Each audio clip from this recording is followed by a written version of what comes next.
Our next speaker is a good friend of mine. He started with American Atheists about 2 decades ago as a state director in New Jersey. He became our national communications director and is now the president of American Atheists.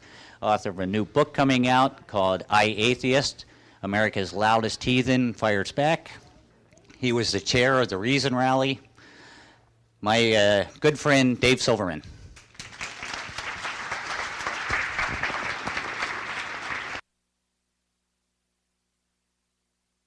Can you all hear me? Well, I want to thank you, Ken, for that kind introduction. I want to thank you all for being here today. I want to thank DJ for that great talk about the ethics of skepticism and why we're here to do good. It was really kind of cool just a few minutes ago when James was showing that video of himself on Johnny Carson during doing the fake medicine, the fake healing bit. I actually saw that live as a child on a 10-inch black and white television screen in my room, in my bedroom in Marblehead, Massachusetts, and it was one of my big aha moments as a child. So sitting here and watching it with James was kind of awesome.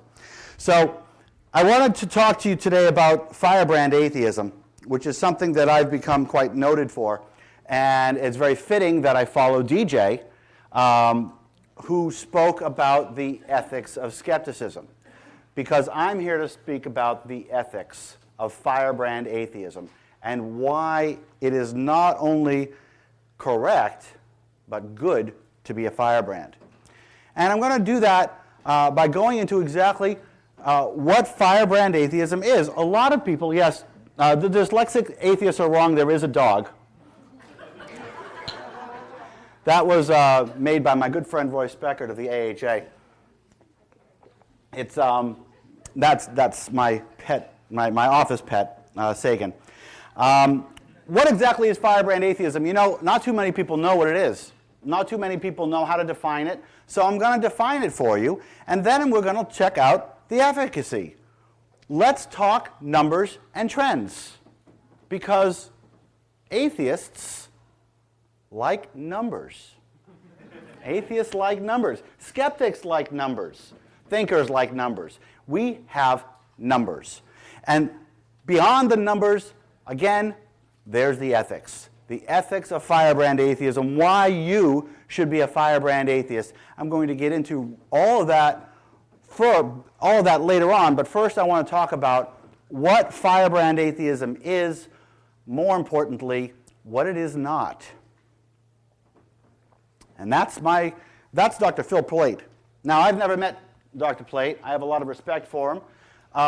He gave a famous speech in 2009 at TAM entitled, Don't Be a Dick. One of the most famous speeches ever given by anyone ever.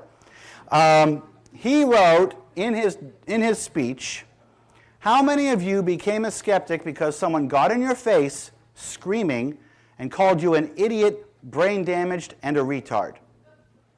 Now, Dr. Plait has gone on record saying that he was not talking about me or American Atheists or anybody else in specific when he made that quote. However, when anybody talks about his speech, they all think it's about me. He's not the only one, though, right? Bill O'Reilly called me insane, got in my face and called me a fascist, that I was pushing our views on the rest of the country. And that bastion of science and reasoning, Ken Ham, says for all of their ranting and raving, these atheists will stand before God one day. Well, I'm really worried about standing before God one day, obviously, and I will admit to some degree of ranting and raving. Yes, I will admit to some degree of ranting and raving, but as far as the rest of this is concerned, we don't do that. That's not what Firebrand atheism is. That's not even remotely what Firebrand atheism is. I've been married to a theist for 23 years because I've never called her a retard. Firebrand atheism is not anything on this page. What it is good old-fashioned honesty. And I'm going to get into that now in 5 points. I'll talk about my friend Muhammad in a minute. By the way, because this is being recorded, I want to point out that I do represent that as a photograph or a picture, a depiction of the Prophet Muhammad of Islam. Just for the record. Now, I'll get into that in a second because, you know, one of the things that DJ was saying was, we don't do this just to, you know, Randy didn't go up there to reveal that trick just to make him, just to be bad, just to be nasty, just to screw up the trick. He did it for an ethical reason. And I'm going to get into that right away. The first thing is, when you're talking about Firebrand atheism, number one, tell the truth. Tell the truth as often as possible. But the emphasis is on the tell. The emphasis is on telling versus the alternative of keeping silent, kowtowing. Because when you keep silent, what do? You imply agreement. You imply acquiescence. God is with you all the time. That's agreement. That's acquiescence. That's giving legitimacy to something that is ridiculous. Firebrand atheism doesn't do that. Firebrand atheism says tell the truth with the emphasis on the tell as often as possible. Religion is a lie, all of it. This isn't hard. Gods are false, all of them. We know this. Respect is earned, and religion hasn't earned any. Belief in and of itself does not warrant respect. The fact that you believe something doesn't mean I have to respect that belief. This is true. All of those things, they're true. And what Firebrand atheism is telling the truth. Point two, don't feign respect for the unrespectable. Why? Because it's lying. Don't lie. Don't say, I respect your religious beliefs if you don't respect your religious beliefs, because that's a lie. And who are you doing a favor for? Them? They're the ones with the problem. They're the ones who need to hear it. The point three, don't accept inequality as acceptable even if it is the norm. Folks, it's November. And that means the war on Christmas is coming. Oh, it's going to be bad. It's going to be bad. Let me use my psychic powers and say, okay, we're going to demand equality, and they're going to say we're attacking Christianity. Wow! What fantastic thing. But why are they doing that? Because they are used to this upper hand that society gives. They are used to, when I say they, I mean the Christian right, they are used to privilege. And we are attacking the privilege. They're used to the government saying Christianity is up here and everybody else is down here. And when we say no, we demand equality, they say, oh, you're attacking us. That's wrong. They have already attacked us, and we are restaking our claim as equal citizens of this country with equal rights. And you know what? That's actually the American way. That's the way it should be. That's good. And when we say, oh, well, it's always been that way, when they say it's always been that way, that's not all that relevant, is it? If it's always been unequal, is it now a good time to fix that? I think so. Point four, if someone claims to be offended by the truth, it's because they are used to the privilege and inequality. Don't let I'm offended by your words silence you. Clarify that it's their beliefs, not the people with which you take issue. How many people have been told that they've been the offender only because you said you were an atheist? Yes, a lot of people. You're an atheist? Well, that offends me. Well, too fucking bad.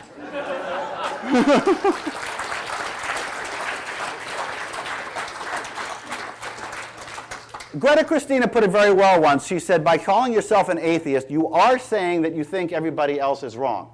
And that's true. But the same can be said about calling yourself a Christian or a Jew or a Muslim. You're saying that you think everybody else is wrong, including us, right?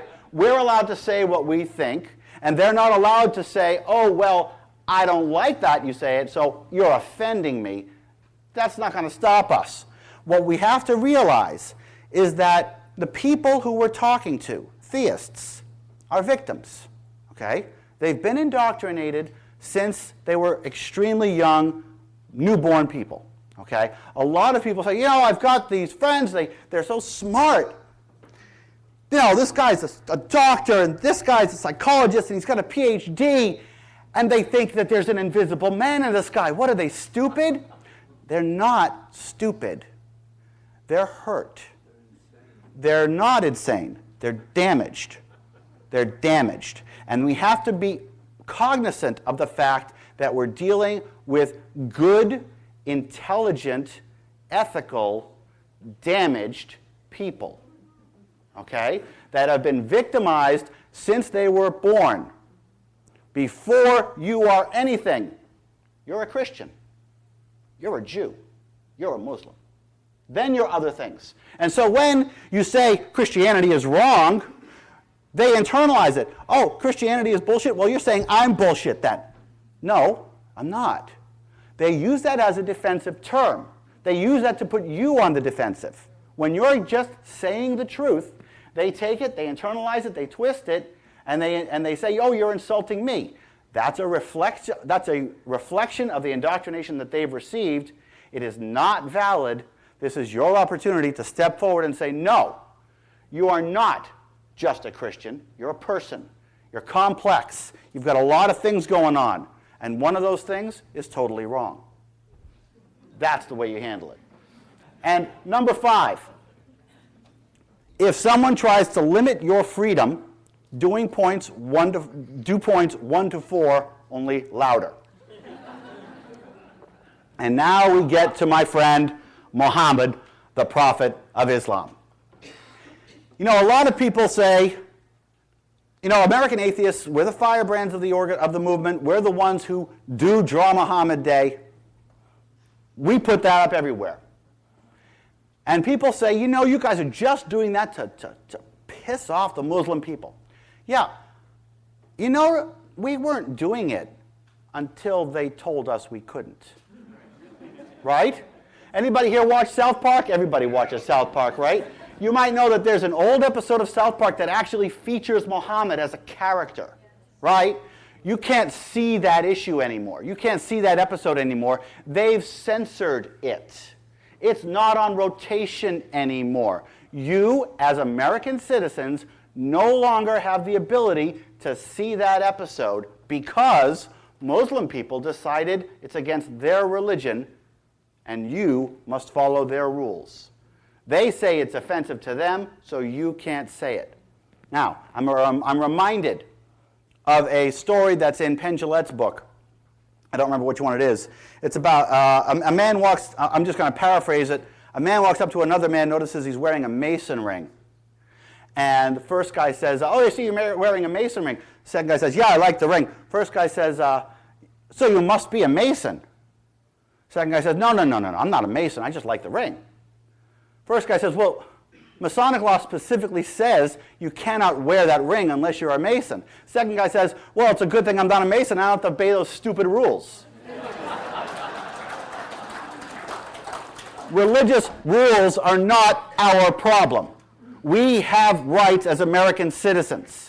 We have the right to do whatever we want. We can draw anybody we want. We can say anything we want. We can write anything we want. And when they come to us and say, you can't do this because it upsets my religion, it is time to do that more.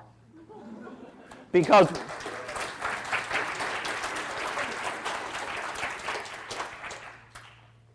I am reminded of In God We Trust, One Nation Under God, nativity scenes on the lawn. What do they all tell you? They all tell you that whatever restrictions religion is going to put on you, it is not the end. It's only a stepping stone to the next thing. We don't have the time or we don't have the rights to spare. We don't have the rights to spare to say, okay, well, you can just take away that one, and then we'll wait for you to take away the next one, and then we'll take away the next one. The next thing, of course, is we're not going to be able to insult the Prophet Muhammad, the pedophile who raped a 9-year-old girl. That's going to be illegal to say if we let that sit. We can't let that happen. We have the responsibility as Americans to preserve our constitutional rights. And we do that one way, by exercising them. Now, that is Firebrand atheism. Notice how it does not include the word retard. It does not include getting in people's faces and insulting them. It talks about talking, speaking, saying the words, not implying consent by silence, not implying legitimacy by acquiescence. Telling the truth is Firebrand atheism. Does it work? Let's look. I love numbers, and these are some numbers for you. What you've got here is you've got a blue line and a red line. Now the blue line is the number of searches for the word atheist in Google over time. The number of searches for the word atheist in Google over time. I represent that to be a barometer of atheist normalcy, which of course is my big picture goal, atheist normalcy. When you see peaks, that's usually because of something. Something happened to cause people to look up the word atheist for one reason or another. And then when there's nothing pushing them, when there's no reason for them to look up atheist in a particular month, the searches go down to this red line, which is a floor. And that floor I represent as the barometer of atheist normalcy. How many times are people looking up the word atheist without provocation?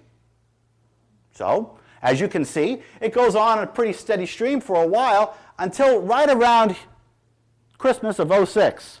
Christmas of '06 happens, and as you can see, the searches jump up, and they never go back down to the original floor.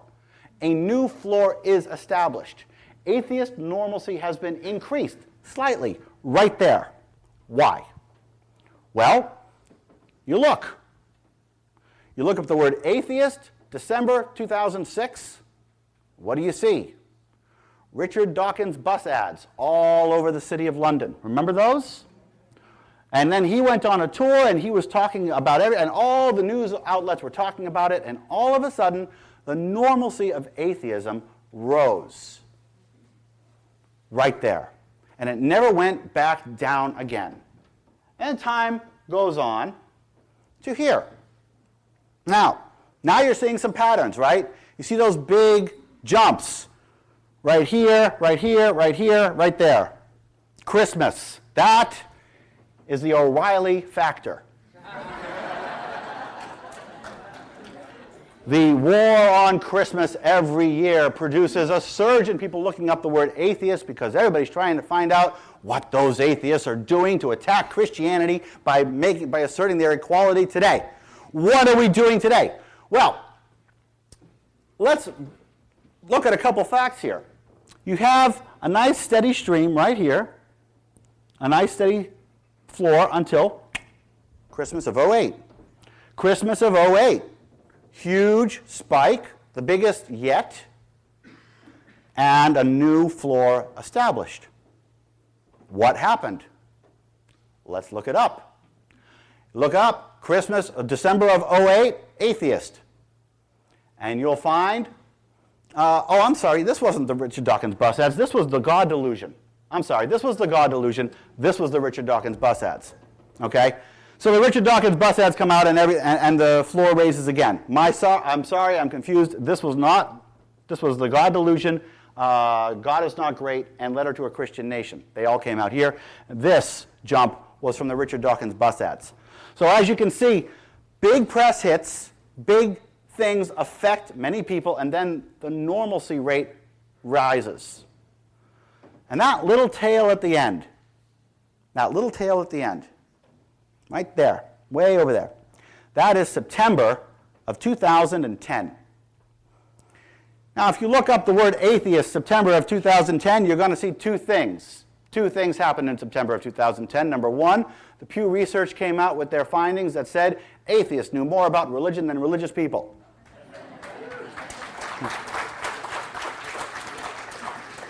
The second thing that happened is that I was elected president of American Atheists.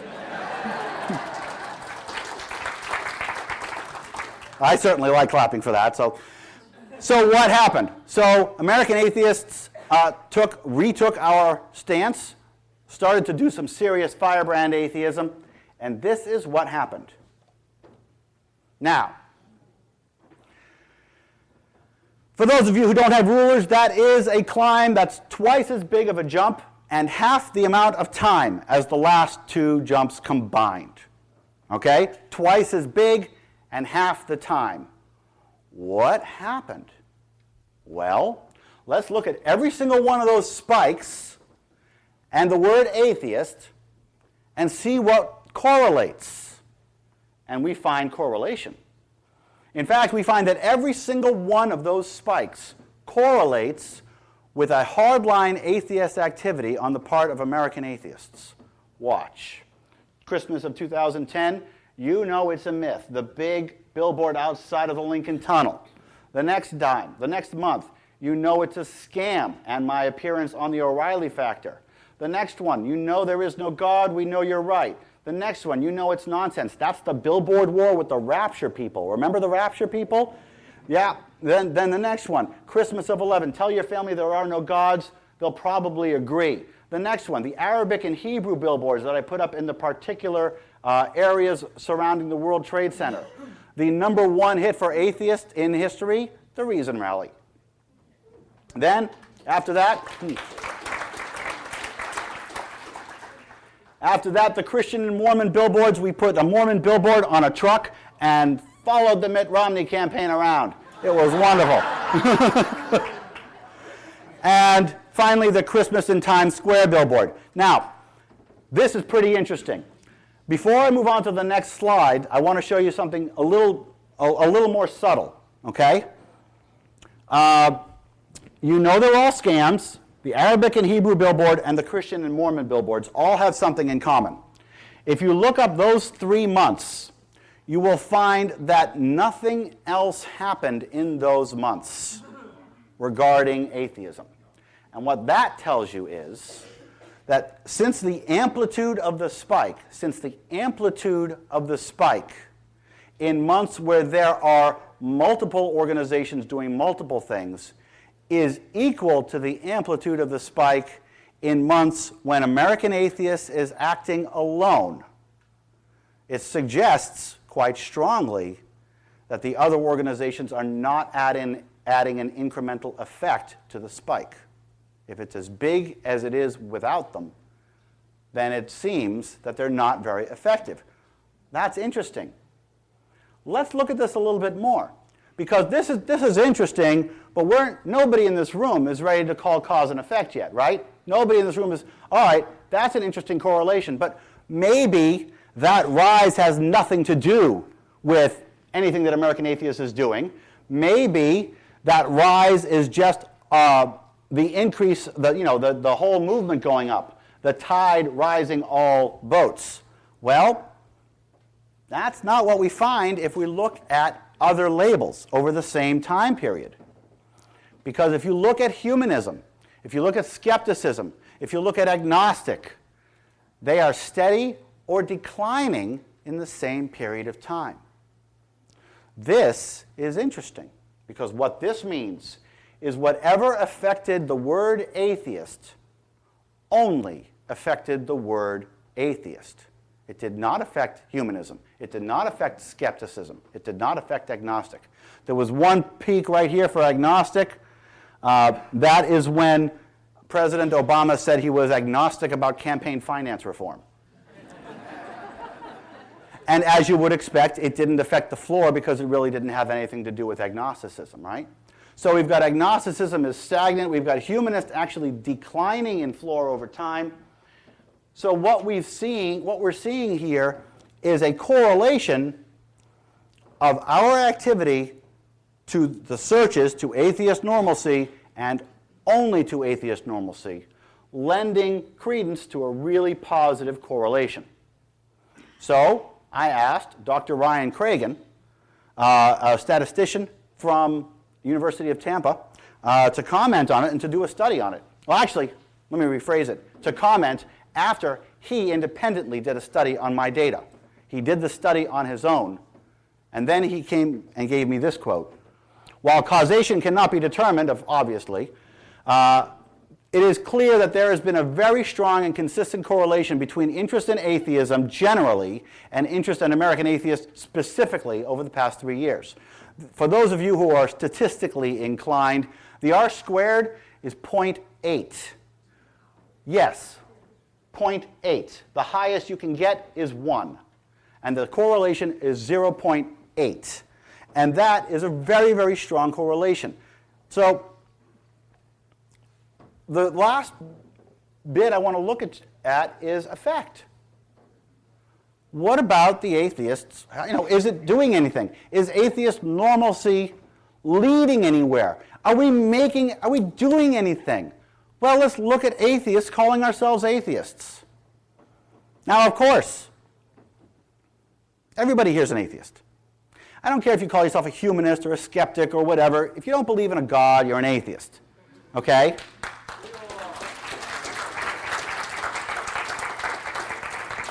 And it's one of my pet peeves, and I hope it's one of yours, that so many atheists will go way out of their way to use other terms to make the theists more comfortable in their bigotry. They don't like us to use the word atheist, so we don't use it for some strange, silly reason. No, atheists should always use the word atheist. I'll get to that in a second. What I'm looking at here is atheists calling themselves atheists, because we all know that the vast majority of atheists do not call themselves atheists. I used Pew Research data, which is known as the lowest numbers, they consistently rate us at the lowest percentages, for the simple reason that I could get consistent data over time. It's the only source where I could find consistent data from one source over time. And what do you see? Well, you see an uptick in people calling themselves atheists and an uptick in people calling themselves agnostic. That's interesting, since there was no uptick in agnostic normalcy in the searches. And what we're seeing from here is that atheists have grown from 1% to 5%, and agnostics have grown from 2% to 1% to 5% over in another survey that I didn't use. Now, here's the interesting part. The use of atheist correlates with hardline atheist activism, and it also calls agnostics. So let's look at this. How does this fit in? There. Look at that. This is our blue line. This is the same time period. And that's an uptick in the slope of people calling themselves atheist and an uptick in the slope of people calling themselves agnostic in the exact same time and to the exact same level as people searching for the word atheist. Let's go over this again. American Atheist puts up ads. The peaks happen. The levels of atheist normalcy rise. At the same time, or seemingly as a result, people are more likely to call themselves atheists and agnostics. Why are they calling themselves agnostic instead of atheist? Because it's a gateway term, right? They're using agnostic as a gateway term. But the point is that everything seems to be lining up. Now, a lot of people ask me, what do I get from membership in American Atheists? Well, you get a card. But I want you to see what you get here, because the statistics show a strong correlation, a strong likelihood of the idea that American atheists, via Firebrand atheism, is single-handedly getting more atheists out of the closet. Single-handedly getting more atheists out of the closet as agnostics and as atheists. The numbers are, and they're not on this chart, I'll just tell them to you, about 1 million Americans calling themselves atheists and 1.25 million Americans calling themselves agnostics that would not have been had it not been for the pressure put on by American atheists. If you want to know what you get with your membership for American Atheists, I'll tell you what you get. You get over 2 million people in 3 years out of the closet that you can trace directly back to American Atheists' activity. Now, yeah.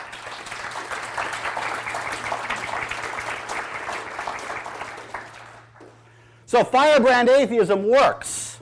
Firebrand style ads, interviews, and other activism directly correlates not only to spikes in publicity, but to the rise of the general use of the word atheist. General use of the word atheist correlates directly with people calling themselves atheists. General use of the word atheist corresponds to the people calling themselves agnostics. Contrary to what some people suggest, this all corresponds to a decrease in bigotry nationwide. The de-demonization seems to be working. The bad guy effect of atheism is going away. You can see it. More and more people are willing to vote for atheists. Atheists, not somebody else, not humanists or agnostics. Atheists for president and public office. It all seems to be working. Nice guy welcoming ads are fine for the local events, but the large press hits from the hardliners are pushing atheism into the realm of the regular, because we are regular. And it all passes the smell test. It all makes sense. If, like I said, the R squared of this correlation is 0.8. But let me put it another way. If everything that American Atheists was doing was working perfectly, this is exactly what we would expect to see. This is exactly what we would anticipate seeing. The rise, the cause and effects, it all lays out, it all passes the smell test, because it's all part of the plan in the first place. So why be firebrands? This is my truck. This is the truck that followed the Mitt Romney campaign around. It says, no blacks allowed and no gays allowed, shame on Mormonism. Notice, not shame on Mormons, shame on Mormonism. Because Mormonism, the belief, is what needs to be shamed. And why are we talking about that? Well, this is about privilege, right? This is all about equalization. It's all about privilege. If Mitt Romney was a leader of the Ku Klux Klan, we'd be asking him about his racism. But he was an elder at a church that openly espoused that blacks were inferior. Nobody was asking him because it was done under the guise of religion. So it's okay. No, we don't think so. We needed to ask those questions. We needed him to say, hey, you know what? It wasn't like about 20 years ago, you were actually preaching this stuff. What made you change? We needed to talk about that. We needed to talk about, you know, right now, you guys just spent $20 million stopping other people from getting married in California. Let's talk about that. It's not okay to be bigoted just because you're bigoted in the name of religion. We have to bring that normalcy out. So why be firebrands?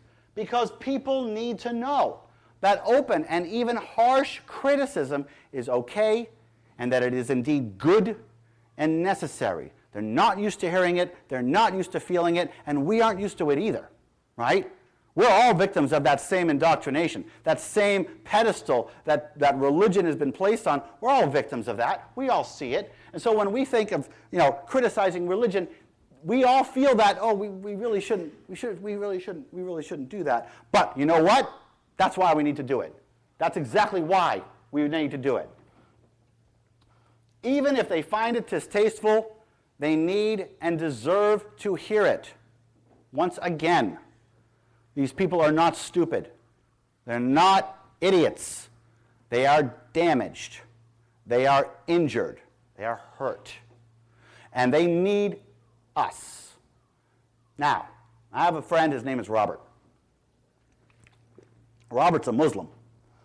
And he said to me, this is going back a few months now, he said to me at a party once, he said, you know, Dave, I really respect your position on religion. I said, oh, yeah? He said, yeah. You have a very respectable position. You back yourself up with logic and reason, and, you know, it makes sense, and I want you to know I really respect that. And I said, thank you. And he said, and now that I've respected your religious position, you should respect mine too. No.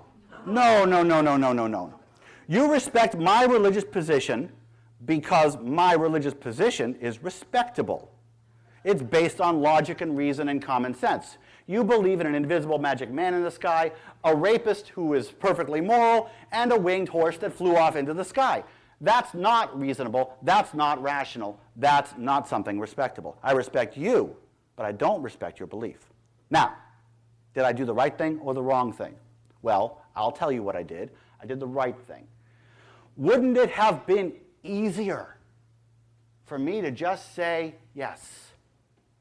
Wouldn't it have just been nicer for me to tell my friend, I respect your religious beliefs, sure. Yes, it would have been easier. It would have been more pleasant. My friend wouldn't have gotten just a little bit angry. We would have given each other a bro hug, had a beer, it would have been all kumbaya. And I would have single-handedly helped to cement the poison in my friend's brain. I would have put my friend into a position where he could say, ha-ha, even the atheists respect Islam. This atheist isn't going to do that. Okay? This atheist doesn't do that. This atheist tells the truth. I am here to help you. I am here to help them. If we are to accept the proposition of Christopher Hitchens that religion is a poison, that it infects the mind, that it makes smart people do dumb things, we must accept the humanistic position that it's our job to help, that it's our job as humanists to be firebrands. It's our job to say, no, I don't respect it, because there's a poison in their brain. And if we respect it, if we give it what they want, we cement that pedestal. We add glue when we should be taking a hammer to it. It is easier to say yes. It is easier to be nice. That's why it's more humanistic to say no. That's why it's more humanistic. It's nicer. It's less pleasant for you and better for them by far to say, no, I don't respect your religious beliefs, and they, as nice people, deserve our compassionate firebrand atheism. Point 3, bigotry comes from ignorance, right? And forcing the conversation allows enlightenment and de-demonizes atheism and atheists. This is where the word comes in. This is where atheist comes in. You got a person who says, yeah, what's your religious beliefs? And you say, oh, I'm a naturalistic, non-theistic skeptic. And they'll say, oh, at least you're not an atheist. Because every time you talk about religion to a theist, you have a learning opportunity, a teaching opportunity. Every single time you have an opportunity to teach, to reduce ignorance, which means you reduce bigotry. Bigotry comes from ignorance. Ignorance comes from people who have never met an atheist. Of course they've met atheists. They've just never met atheists who call themselves atheists before. This is the frustrating part. We're not 1% or 2%. We're 20% of the population. 99% of us call us something else. Bigotry comes from ignorance by using the word, by saying the word, by, oh, here's the phrase again, telling the truth. We hit bigotry in its gut by decreasing the ignorance that surrounds it. And finally, atheists honoring religion legitimizes it in the eyes of the theist. But religion deserves no honor, and the theists deserve honesty. They deserve it. They need it, and they deserve it, and it is the ethical point. Again, if I had told my friend Robert, yes, your religion is legitimate, that's injuring my friend. And it must be seen as such. When you say, I respect your religious beliefs, you're not only lying, but you're causing harm. You're causing harm. Here's a good example of Firebrand atheism helping the movement on its side. Because it's not just about the person, it's about the movement itself. So this is an example of Firebrand atheism helping the movement. DJ was up here earlier talking about segmentation, talking about movement segmentation. He said we all have to do our different segments. He's 100% right. I'm completely with him on that. And this was our billboard in Times Square. It says, keep the merry, dump the myth. And it was a big billboard. I don't know if you can see how big it is, but it's huge. And an American atheist placed this dump the myth billboard in Times Square. And then, now you'll see this, CNN came out with a big article about the rift in atheism. Big rift in atheism. The rift in atheism talked about our nasty billboard. Those American atheists, they put up this billboard that called Jesus a myth. How dare they? But look at the Harvard Humanists. They had this nice food and clothing drive. And look at the Secular Student Alliance. They had parties and a whole bunch of their 300 and something affiliates. They're the nice guy atheists, not like those asshole American atheists. That's front page CNN coverage for Harvard Humanists and Secular Student Alliance that does not happen without Keep the Merry, Dump the Myth. Okay? That's front page on CNN.com advertisement for Harvard Humanists and Secular Student Alliance that says not only do they exist, not only are they growing, but they're the good guy atheists.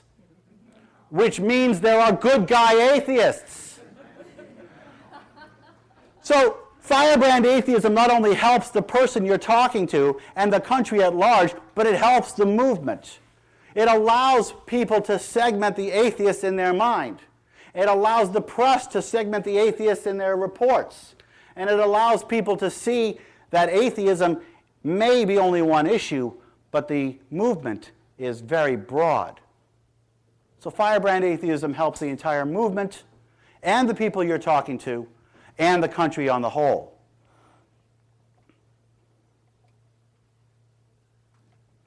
And then everything froze. There we go. But doesn't Firebrand atheism also harm? Isn't there a negative?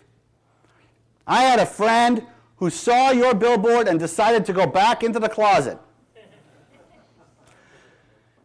And then we should be skeptics, because nobody looks at a billboard and says, Jesus, and walks away. No, that's not a thing, as my teenage daughter would say. I don't believe it. If you've got a person who actually went back into the closet because of a billboard, they were looking for an excuse. Probably it didn't happen in the first place. It's a lie. You make us all look bad.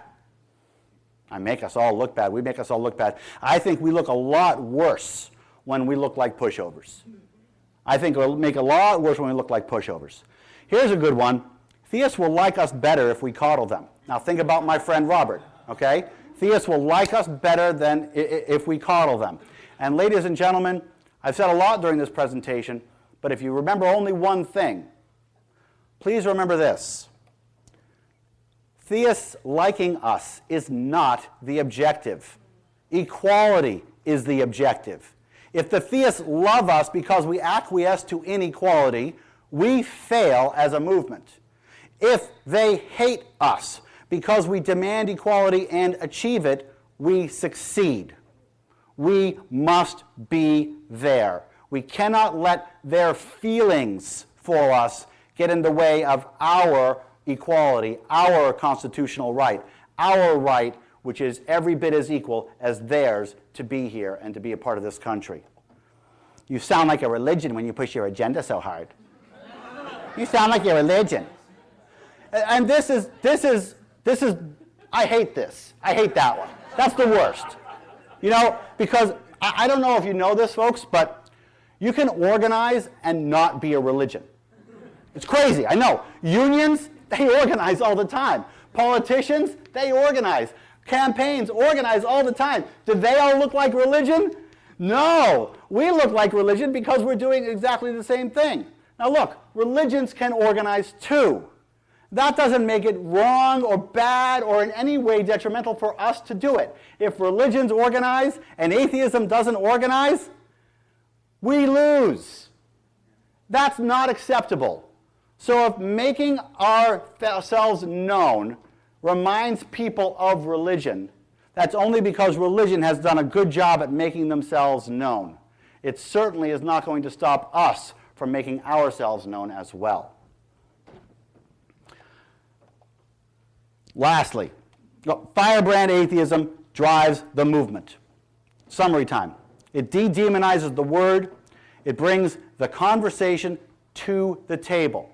And this is an important point because a lot of people don't understand the number of, when we talk about the target markets of our ads, one of the target markets of our ads, of American atheist activity, is the theist.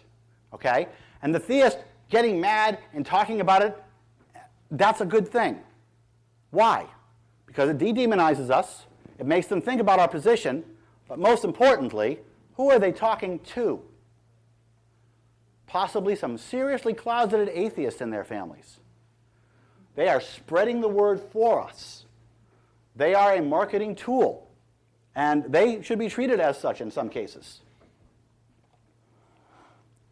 Firebrand atheism increases our visibility far beyond the nice guy approach. What we have seen is that what yields atheist normalcy is atheist hardline advertising. The soft stuff isn't doing it. It's not doing it for us. And despite all the efforts that my friends at the humanist organizations are doing, humanist normalcy is going down. Atheist advocacy, atheist normalcy is going up because our ads and our methods are simply much more effective. Firebrand atheism is the only way to highlight religion's faults. This alone makes us invaluable. Nice guy atheism does not highlight religion's faults. It doesn't. So if they don't do it, who will? Who will? It's got to come from us. It benefits the whole movement, whether they like it or not. Diplomats are the beneficiaries of the Firebrands. Just like the Harvard Humanists benefited from Keep the Merry, Dump the Myth, this is the way the entire movement operates. This is the way the entire movement benefits. They become the nice guy atheists at worst. And it emboldens closeted atheists. It brings the goalposts out farther out to the right. So it makes it easier to come out the more the word is used, the more visible we are. It's not about so much the billboard. It's about the fact that we spent $25,000 to put a big billboard in Times Square. That's the news. That's what gets atheists to come out of the closet. Not only that we exist, but that we're strong and growing and powerful and here for them. And it improves our image and our respect. Because time and time again, if you look at the acceptance of atheism in the past 3 years, everything's going up. A lot of people say, oh, you're making us look bad. The numbers don't show it. The numbers show that we're making atheists look good because we're making the atheists look like we exist. Disagree?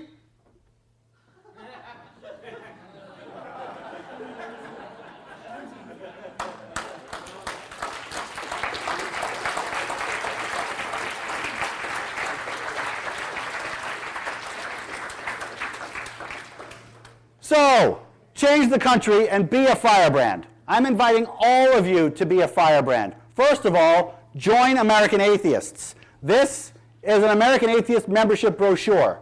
Ladies and gentlemen, American Atheist membership is $35. $35. What do you get for it?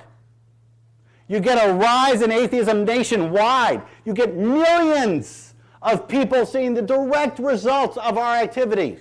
And if you do it today, you get a free issue of the magazine. This magazine is available in Barnes & Noble nationwide, but this particular issue hasn't hit the shelves yet. So if you join today, you get a magazine before anybody else does.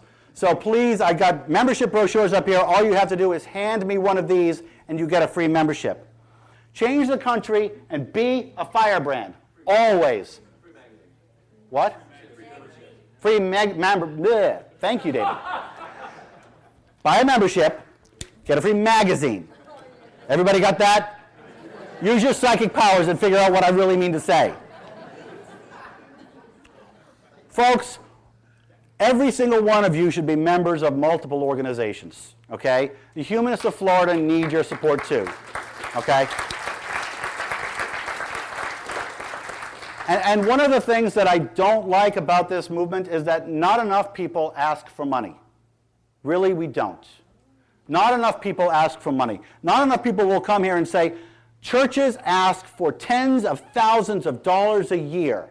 I'm asking you for $35 for American Atheists, $35 for the Humanists of Florida, $35 for the James Randi Foundation.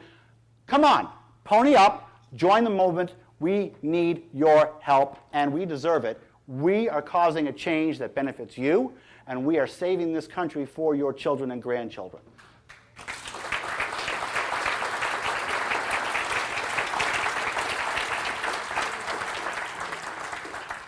So always call yourself an atheist. I never call myself anything else. I don't know if any of you have been keeping track of me, but I have never called myself anything other than an atheist, because this is how you de-demonize.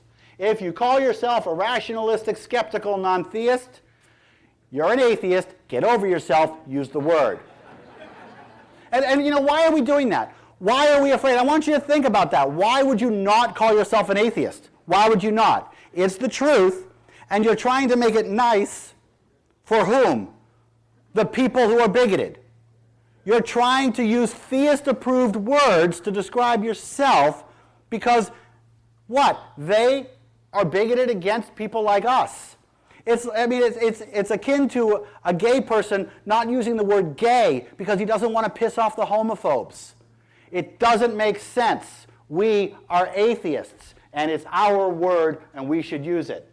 Point two, come out to the world loudly and proudly. You know, a long time ago, I'm thinking 3, 5 years, 7 years, 10 years, it was kind of, well, I'll just say it, it was a lot more legitimate for somebody to say, oh, I'm afraid to come out of the closet. 10 years ago, that was a legitimate thing to say. These days, no, I'm afraid not. These days, we need you. We need you to come out. We need you to come out proud. And by the way, the repercussions are probably going to be a lot less than you think it's going to be. Sometimes they're still bad, but a lot of times when you come out of the closet, you're going to hear a me too on the other side. So people need to stop being in that rut of I'm afraid to come out of the closet. You're hurting yourself, you're hurting your loved ones, and you're hurting this country by staying in the closet. That time of our lives is over. Openly compare gods to other myths and invite challenges to your analogies. Yes. Oh, you believe in Santa Claus. I mean, God. Oh, what's the difference? You know, and this was real. I mean, Sarah Moorhead was up here earlier this morning, and she talked about that first stage being polytheistic and the second stage being monotheistic. I love that. But what does it mean? Well, it means you don't believe in all those other gods. Why is it different? Compare it. Get in their faces. Exactly why is your God more relevant than Santa Claus or Zeus or Quetzalcoatl? Why? You tell me. Why? Get those wheels turning. It's the nice thing to do. It's the humanistic thing to do. It is the good thing to do. Bash religion at will. Don't bash people. You're not stupid. You're injured. That's the word. That's the word. It's about injury. It's about damage. Am I done? Okay. It's about injury. It's about 2 more minutes. It's about injury. It's about damage. It's about compassion. It's about compassion. Firebrand atheism is about compassion. It's about caring. It's about humanism. When they say, oh, you're bashing me, go right into it. No, I'm not bashing you, but I'm really not pleased with the indoctrination that you received as a child. I'm really thinking it's hurting you, and I'm really thinking that we should discuss that one small aspect of your opinion that's absolute bullshit. Challenge loudly any encroachment of religion into your life or liberty. When somebody says it's against my religion for you to do this, do that. Never apologize for insulting religion, and be prepared to openly and loudly call out people who claim to be insulted personally because you've insulted their religion. Again, you are a Christian, you are a Jew. No, you're people, you're humans, you're complex. This one piece of you doesn't make sense. Defend other firebrands. Avoid attacking intra-movement whenever possible. Avoid attacking intra-movement whenever possible. One more thing. Avoid attacking intra-movement whenever possible. We're on the same side. We're allies. So while I might disagree with some of the things that JREF does, while I might disagree with some of the things that Bridget does, we're still allies. We're still on the same side. We're fighting the same fight. Aim your guns outside the movement. We need your guns faced that way. Lastly, and finally, don't be afraid of softies calling you a dick. They are wrong, and we have data. Nah, nah, nah, nah, nah. Thank you very much.